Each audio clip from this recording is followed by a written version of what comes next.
Hi friends, പുതിയൊരു കൃഷി വീഡിയോയിലോട്ട് എല്ലാവർക്കും സ്വാഗതം. ഇന്നത്തെ നമ്മുടെ വീഡിയോ ആനക്കൊമ്പൻ വെണ്ട കൃഷിയെക്കുറിച്ചാണ് കേട്ടോ. ഞാനിവിടെ ടെറസിൽ ഗ്രോ ബാഗിലാണ് ഈ വെണ്ടയൊക്കെ കൃഷി ചെയ്യുന്നത്. നല്ല രീതിയിൽ തന്നെ നമുക്ക് അതിൽ നിന്നൊക്കെ വിളവും കിട്ടുന്നുണ്ട്. ഒരുപാട് തവണയാണ് ഇതിൽ നിന്നൊക്കെ ഈ ആനക്കൊമ്പൻ വെണ്ട വിളവെടുത്തത്. അപ്പോൾ ഇത് കണ്ടോ, അത്യാവശ്യം നല്ല വലിപ്പമുള്ള കായ്കളാണ് കേട്ടോ ഈ ആനക്കൊമ്പൻ വെണ്ടയുടേത്. ഇതിങ്ങനെ കണ്ടാൽ തോന്നും നല്ല പോലെ മൂത്ത് പോയി എന്ന്, പക്ഷേ അത് മൂത്തിട്ടില്ല കേട്ടോ. ഇത് നല്ല വണ്ണം വെച്ച് നല്ല നീളത്തിൽ തന്നെ ഉണ്ടാകുന്ന ഒരു വെണ്ടയാണ്.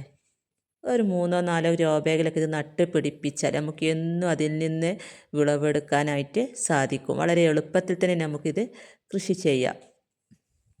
അതുപോലെ തന്നെ ഈ കൊമ്പൻ വെണ്ട ഒത്തിരി പൊക്കം വെക്കുന്നൊരു ചെടിയാണ് കേട്ടോ. അപ്പം നല്ല അത്യാവശ്യം വലിപ്പമുള്ള ഒരു ഗ്രോ ബാഗിൽ ഒരു തൈയൊക്കെ വെച്ച് നട്ട് കൊടുത്താൽ മതി. നല്ല രീതിയിൽ തന്നെ വളർന്ന് അതിൻ്റെ വേര് ഭാഗമൊക്കെ നല്ല രീതിയിൽ വണ്ണം വെച്ച് വളർന്നു വരുന്നൊരു ചെടിയാണിത്. അതേപോലെ തന്നെ നല്ല രീതിയിൽ തന്നെ വെണ്ടക്കയും ഉണ്ടാവും.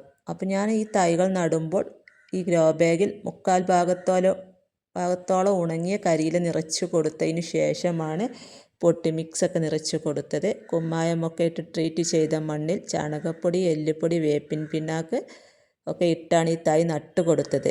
ഈ തൈകൾ ഞാൻ വില്ലേജ് അഗ്രോയിൽ നിന്നും ഓർഡർ ചെയ്ത് വാങ്ങിയ തൈകളാണ് കേട്ടോ.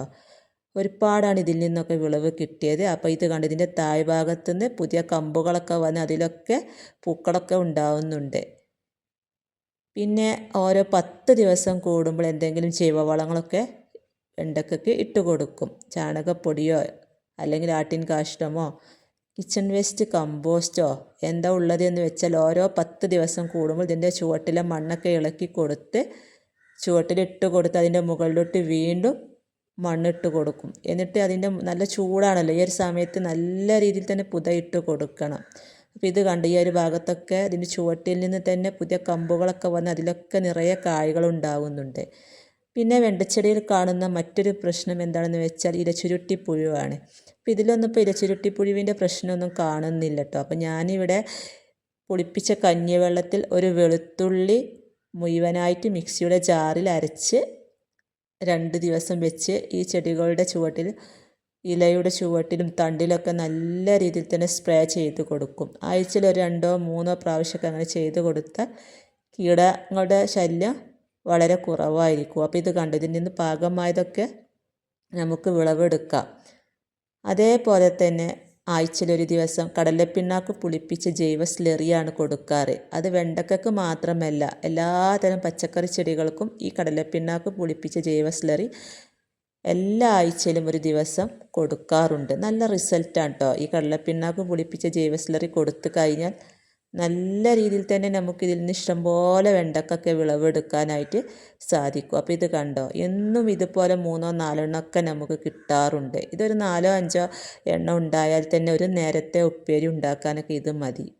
അപ്പോൾ കണ്ടാൽ വിചാരിക്കും ഇത് മൂത്ത് പോയി എന്ന്, പക്ഷേ അധികം മൂക്കാനും വെക്കരുത്, വേഗം വേഗം വിളവെടുക്കണം. അപ്പോൾ ഇത് കണ്ട ഈ ഒരു ഭാഗത്ത് നമുക്കൊരു ചോളം വിളവെടുക്കാനായിട്ടുണ്ട് കേട്ടോ. അപ്പോൾ ഇത് ഞാൻ വില്ലേജ് അഗ്രോയിൽ നിന്ന് വാങ്ങിയൊരു തൈയായിരുന്നു കേട്ടോ. അപ്പോൾ ഇത് ഞാൻ പൊളിച്ചിട്ട് ഞാൻ നിങ്ങൾക്ക് കാണിച്ചു തരാം. പിന്നെ നമുക്കിതാ ഈ ഒരു ഭാഗത്തായിട്ട് കുറച്ച് പാവക്കയും വഴുതനയും ഒക്കെ എടുക്കാനുണ്ട്. അപ്പോൾ അതും കൂടി എടുക്കാം. അപ്പോൾ ഈ പാവക്കയുടെ തൈ നടുന്നത് അതിൻ്റെ മുമ്പുള്ള വീഡിയോയിൽ ഞാൻ കാണിച്ചിട്ടുണ്ട്. പാവക്കയും നമുക്കിപ്പോൾ ഒരുപാട് വിളവ് കിട്ടിയിട്ടുണ്ട് കേട്ടോ. അതുപോലെ പടവലം, കോവക്ക ഒക്കെ ഈ ഒരു ഭാഗത്താണ് കേട്ടോ. പന്തലിലോട്ട് കയറുന്ന ചെടികളൊക്കെ ഈ ഒരു ഭാഗത്തായിട്ടാണ് നട്ട് കൊടുത്തിട്ടുള്ളത്. അപ്പോൾ അതാ 2 പാവക്കയും വിളവെടുത്തിട്ടുണ്ട്. ഇനി നമുക്ക് കുറച്ച് വഴുതനയും വിളവെടുക്കാനുണ്ട്. ഇവിടെ ഈ ചട്ടിയിലാണ് കേട്ടോ ഈ വഴുതന നട്ട് കൊടുത്തിട്ടുള്ളത്. ഇതിൽ നിന്ന് ഒരുപാട് തവണയാണ് കേട്ടോ വിളവെടുത്തത്. ഈ ഒരു വഴുതനക്ക് ഒരു വർഷം കഴിഞ്ഞിട്ട് ഇത് നട്ട് കൊടുത്തിട്ട് ഇതിൽ നിന്ന് ഞാൻ ഒരുപാട് തവണ വിളവെടുത്തിട്ടുണ്ട്. ഇപ്പോൾ അതാ കായ്കളൊക്കെ അപ്പോൾ ചെറുതായി തുടങ്ങിയത്. അപ്പോൾ എന്നും നമുക്കിതുപോലൊക്കെ വിളവെടുക്കാൻ പറ്റുമെന്നുണ്ടെങ്കിൽ അതിൽ പരം സന്തോഷം വേറൊന്നുമില്ല. അപ്പോൾ എല്ലാവരും കൃഷി ചെയ്യുക. നമ്മുടെ വീട്ടിലേക്ക് അത്യാവശ്യം വേണ്ടതായ പച്ചക്കറികളൊക്കെ നമുക്ക് വീട്ടിൽ തന്നെ ഉണ്ടാക്കി വിഷമില്ലാത്ത പച്ചക്കറി കഴിക്കുകയും ചെയ്യാം. അപ്പോൾ ഈ ഭാഗത്ത് കുറച്ച് പച്ചമുളകും കൂടി എടുക്കുന്നുണ്ട് കേട്ടോ. അപ്പോൾ എല്ലാം കൂടെ എടുക്കുന്നില്ല, നമ്മുടെ ആവശ്യത്തിനനുസരിച്ച് എടുക്കുന്നുള്ള നീളമുള്ള പച്ചമുളകാണ് കേട്ടോ. അപ്പോൾ ഇതൊക്കെ ഞാൻ വില്ലേജ് അഗ്രോയിൽ നിന്ന് വാങ്ങിയ തൈകളാണ്. അപ്പോൾ ഈ ചോളതാ ഞാൻ ഇതിൻ്റെ പുറംതോലൊക്കെ പൊളിച്ചിട്ട് കാണിച്ചു തരാം കേട്ടോ. അപ്പോൾ ഇതൊരു മഞ്ഞ നിറമൊക്കെ ആയി വരുമ്പോൾ നമുക്കിത് മൂത്തുക്കണമെന്ന് മനസ്സിലാക്കാം. ഈ പുറന്തോട് അപ്പോൾ ഇത് കണ്ടോ, നല്ല രീതിയിൽ തന്നെ ഇതിലൊക്കെ ചോളമണികളുണ്ട് കേട്ടോ. ഇത് കണ്ടോ, 2 തൈയാണ് വാങ്ങിയത്, ഒരു തൈ പോയി, ഒരു തൈ ഉണ്ടായത് കേട്ടോ. അപ്പോൾ ഇത്രയുമാണ് ഇന്ന് വിളവെടുത്തത്. ഇന്നത്തെ വീഡിയോ ഇഷ്ടമായ ലൈക്ക് ചെയ്യാനും ഷെയർ ചെയ്യാനും മറക്കരുത്.